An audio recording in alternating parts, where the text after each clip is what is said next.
back. It's back-to-back YouTube videos.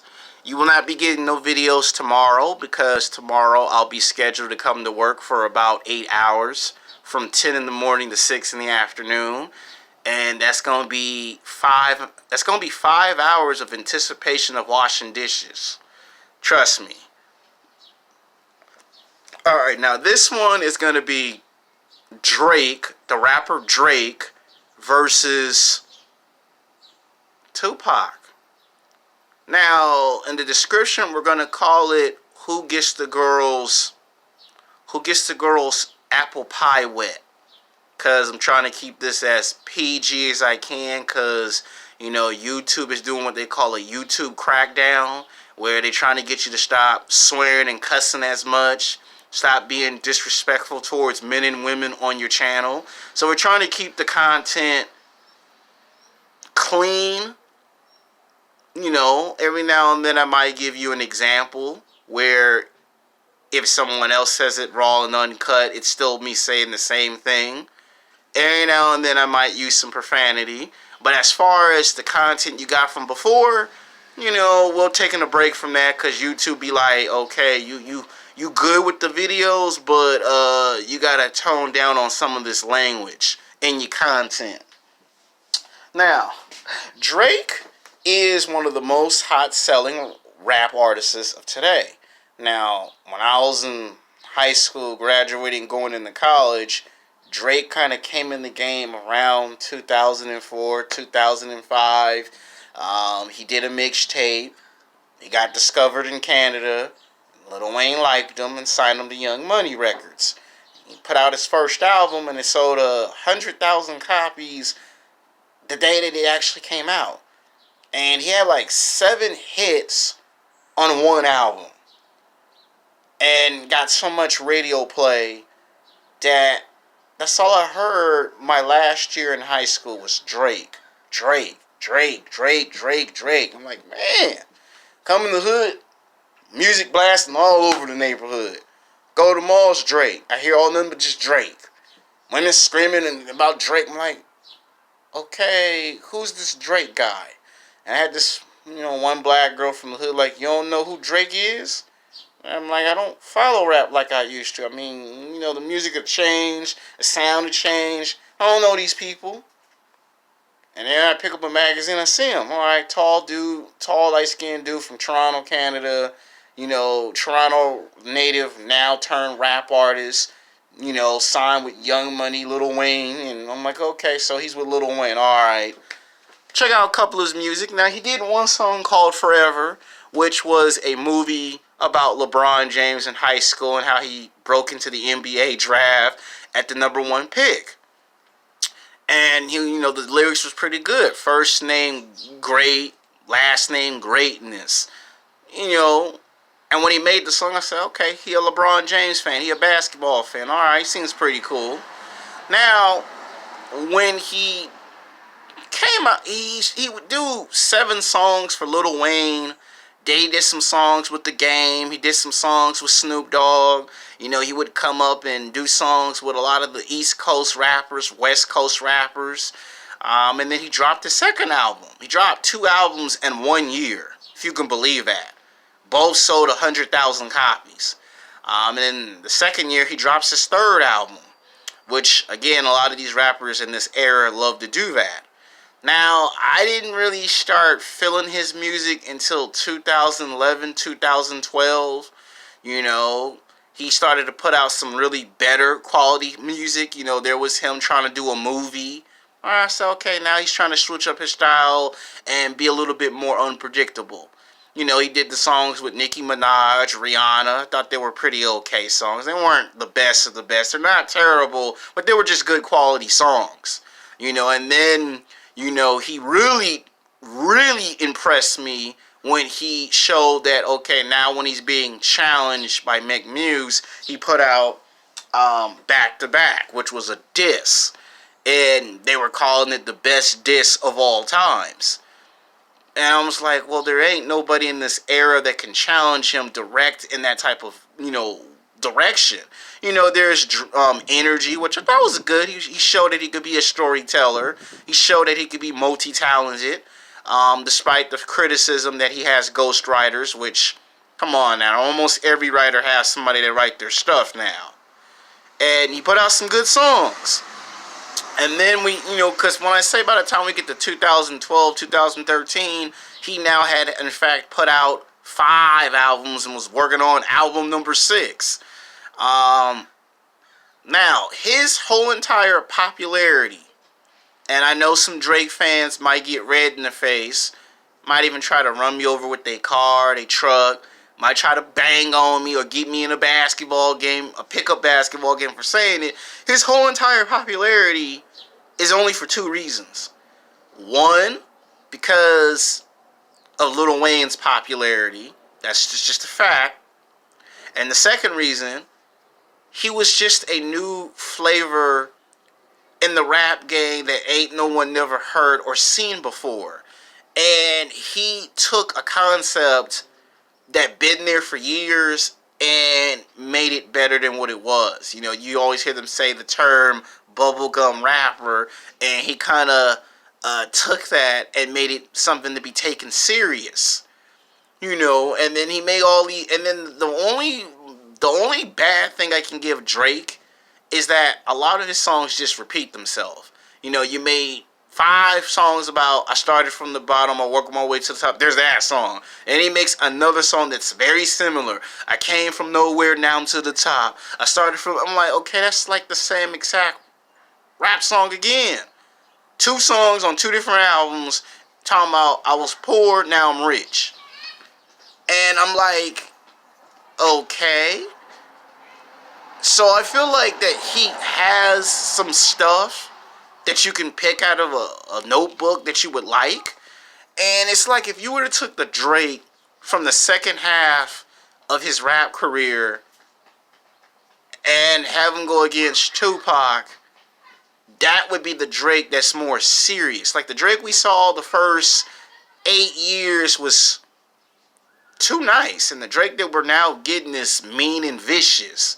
And it's like, why couldn't you be like that from the beginning of your rap career? I'm just saying. And now it's 2019, and again, he's proven to all his critics that he's managed to survive a 12 to 13 year history where his sound of music have changed a total of 8 to 9 times. I mean, this guy can do R&B. He can do rap. Now he can do freestyle rap. Now he can rhyme. Now he can be a lyricist. And it's taken him 12 to 13 years to do all of that. And he is still irrelevant. A lot of people thought that by the time he got to 10, 11, 12 years, alright, that's it. He'll fall off. That's the end of his popularity. And it's still here, which is amazing. And like I said, it's only for 2 reasons. He's only popular because Lil Wayne's popular. And the second reason is he took a concept that was already there and made it serious. So you got to give some respect and some credit when some respect and credit is due. So he gets some respect and credit for that. The first half, I couldn't take him serious because it was just bubblegum music. And then when we got to like the 2011, 2012, 2013, 2014, 2015, 2016, all of a sudden he got very vicious on the mic. And I said, is this Drake or is this somebody else? And when he just make music, I said, okay, now that to me sound like the Drake we probably should have gotten in the first place in the beginning of his rap career. Because then it's like, now I can take you serious. When he started making Drain Me of My Energy, I said, now I can take you serious. Because now you're making songs that I can actually say, now I can relate to this. That stuff from the very beginning of his career, I couldn't even relate to. It's like, I can't relate to that. You need something that I can identify with. Now, Tupac, on the other hand, comes in the rap gang of 1988. Now, you know there's 2 groups. There's Digital Underground and Underground Digital. Rain and rain in the same song. Dun, dun, dun, dun, dun, dun. Girls used to diss me. Now ever since I got rich, now girls write love letters because they miss me. And guess what? I refuse to lose. Then Tupac breaks away from them and makes Tupacalypse, which was a very well received album. Brenda's Got a Baby, breakout hit. People still play it to this very day. Then he makes Wonder Why We Call You the B Word. Then he makes a Battle of a Dead Soldier. Then he makes my personal favorite song, My Only Fear of Death. You know, then there's My Ambition as a Writer. There's Hail Mary. And his most highly anticipated diss of all times, Hit 'Em Up. California Love.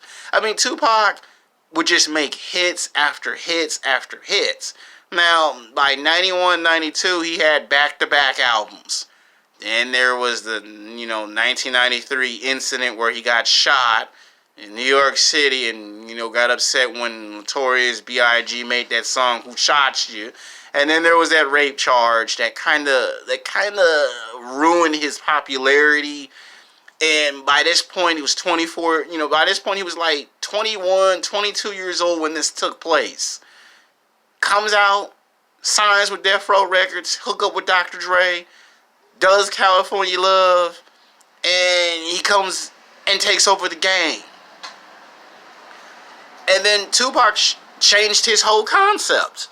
Tupac was kind of like, if you think about it, Tupac was kind of like Drake in the beginning, where he was giving you nothing but pop music. He was all about lovey-dovey with women.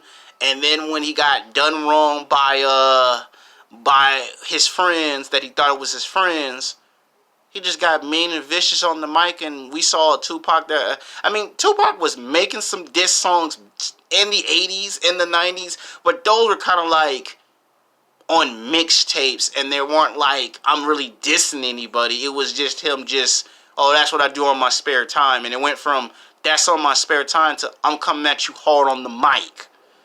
And when he made California Love, he was hard in the video. Like, you called it California Love, but you being hard on the mic. All of a sudden, Tupac drops Hail Mary. It's hard on the mic. I'm like, man. To Live and Die in L.A., hard on the mic. And it was a build-up to Hail Mary. It was a build-up to Hit 'Em Up. And the way he went off in that video is like, oh, this is a completely different Tupac. He beefing this West Coast versus East Coast. And then to have him get shot a second time. And this is in the middle of him doing a Hail Mary album. And then to turn around and get his own record label, Death Row East, on the East Coast. And Tupac went back to the music he did from 5 years earlier. And then he did a duet with Ice-T. He does songs with Snoop Dogg. Ain't nothing but a gangster party. West Coast, ain't nothing but a gangster party. America's Most Wanted, yeah. Gangster party. He would make them hits. Do a collaboration with Notorious. He didn't do it with Biggie, but he hooked up with Notorious group, Bone Thugs-n-Harmony. Which was a shock to everyone. From out of nowhere. And then his beat, when he took Nas's own song and dissed him with it. It's like, this is a completely different Tupac. And then the tragedy befalls again. And we lose Pac. And to hear the stories that he wrote over 100 songs on 2 albums, it's like, no rap artist does that. Man would stay in the studio all day, recording songs from out of nowhere. Just get a pen, just write them, and then lay down the tracks after writing the lyrics. Tupac could take a car driving down the street, and about less than 30 minutes later, there's a rap song about a car driving down the street. He could take a 40 and literally make a whole rap song about why he likes to drink a 40 malt liquor. The creativity that Tupac had, today's rap artists don't have that. The way that Tupac could just see something visually and then rap about it from out of nowhere. And then to take the concept and stretch it out And then if he needed to get on the mic and make a song that you wrote, he would take it and say, well, we could do that, but I could add something to the song. And then when he adds something to what you wrote, he makes it better than when you wrote the song. I mean, the way Tupac did stuff, you don't have nobody that do today. So naturally, in Tupac's prime versus Drake in his prime, I would say it would start off as an even battle rap. It would start off as battle rap. It would bring in some lyricists. Then it would be rhyming. And then Tupac would just take him out and beat him 10 times on the track. Because Tupac wouldn't just gear up on you once. Tupac would let you gear up first so Tupac could fill you out in the flow. So the first round of the battle rap, you would probably win because Tupac's filling you out. The second round, he would tie up the score. The third round, Tupac would be on the verge of bigging you up, you know, trying to get the best out of your rap, and then take it to fourth gear, maybe 5 gear, and then just beat you 10 times on the track. Like, Tupac had to warm up to you in a battle rap, and then if Tupac felt like he could overbeat you in a battle rap, you were done. And if you took Tupac out of the time period that he was in and you put him into a later time period, there wouldn't be too many people that would be able to be on the mic to contend. I mean, Kanye West in the beginning, he would be 1 person. DMX, that would be 2. Kendrick Lamar, the jury is still out on that one. You take Tupac from where he was at into this time period, he would just do the same thing, but in even a huge degree. And you see that today, every rapper tries to mimic his raps and try to come with his work ethic, because what he done, ain't nobody never done since. Like, once we lost Tupac, you could see rap have it slowly decline. No Tupac, no Notorious B.I.G., no Eazy-E. You know, once you lost them people, you know, once we lost Grandmaster Jay from Run DMC, once we lost them legends, you could see a slow decline in music. And it didn't start to go back up until, you know, The Game and 50 Cent came on the scene. It started to go back up a little bit. Then once The Game and 50, you know, imploded and went different directions, started to slowly go back down. Kanye West comes in there and tries to get it up, starts to go back up a bit, starts to go back down. And then, you know, Drake pops up in there and it starts to slowly go up a bit. And Nipsey Hussle comes in there, and Nipsey Hussle takes the Tupac concept, like I said in my first video, and basically takes Tupac's concept and starts doing it, and brings hip hop up to a level that it hadn't never reached. So you can imagine if Tupac was alive, Tupac would be battling all these guys, and then turn around in a blink of an eye and say, I can make Lil Wayne better than Lil Wayne can make himself. That's what Tupac would be doing. Tupac would be like, I'll make Lil Wayne better. Get me in the booth with Lil Wayne, we'll lay down 5 tracks, boom. Lil Wayne be making more albums than what he's making. You pair Tupac up with somebody like a DMX, it'll be a crazy combination. You get Tupac going against somebody like a Future or a 2 Chainz, and he would be able to take their level up to his level and bring out a better version of them. Like when he did his duet with Ice-T, you could see Ice-T play off of it, and it made Ice-T a better rapper. Whereas in today's time period, you get rappers who like, I ain't gonna help that other guy get better. You know, forget him. Like Bow Wow, Tupac would have bought Bow Wow in the studios and done a song with Bow Wow, and Bow Wow would have been up in the game like ain't no problem. Tupac would have went and rolled up with Little Romeo, and boom. So you could see where the comparisons goes. Now Tupac wins because he would take it up to so many gears that in the beginning Drake would be comfortable and then Tupac would take it up 2 or 3 levels up, and then slowly but maturely Drake will start to will be rapping his hardest, and Tupac was like, okay, I got the most out of him. That's all you got, and then Tupac just beat you 10 times on the track. So the winner would be Tupac.